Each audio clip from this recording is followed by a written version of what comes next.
গোপালগঞ্জের সদর উপজেলায় সেনা টহল দলের উপর বিক্ষোভকারীদের হামলার ঘটনা ঘটেছে বলে জানিয়েছে আন্তঃবাহিনী জনসংযোগ পরিদপ্তর আইএসপিআর। শনিবার রাতে আন্তঃবাহিনী জনসংযোগ পরিদপ্তর আইএসপিআর এর এক বিবৃতিতে এ তথ্য জানানো হয়েছে। এতে বলা হয়েছে, সদর উপজেলার গোপীনাথপুরে বিক্ষোভকারীরা ধারালো অস্ত্র দিয়ে সেনা টহল দলের উপর হামলা করে। বিক্ষোভকারীরা গোপালগঞ্জ ঢাকা মহাসড়ক অবরোধ করে রাখলে প্রাথমিকভাবে পরিস্থিতি নিয়ন্ত্রণে আনার জন্য দায়িত্ব পালনরত সেনাবাহিনীর দুটি টহল দল ঘটনাস্থলে যায়। সে সময় উত্তেজিত বিক্ষোভকারীরা সেনা টহল দলের উপর ইটপাটকেল ছুড়ে মারে এবং দেশীয় অস্ত্র দিয়ে টহল দলের সদস্যদের আঘাত করে।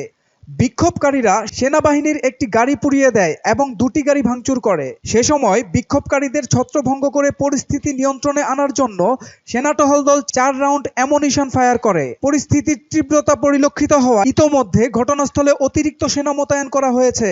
হামলায় 3 জন কর্মকর্তা, 1 জন জুনিয়র কমিশন কর্মকর্তা ও 5 জন সেনা সদস্য আহত হয়েছে বলে বিবৃতিতে জানানো হয়েছে। এই ঘটনায় আহত সেনা সদস্যরা আশঙ্কামুক্ত ও চিকিৎসাধীন। গতকাল সন্ধ্যার পর সেনাবাহিনীর সাজোয়া যান এবং অসংখ্য সেনাবাহিনী ঢুকতে দেখা গেছে গোপালগঞ্জে। সোহেল মাহমুদ, দৈনিক নতুন সময়, ঢাকা।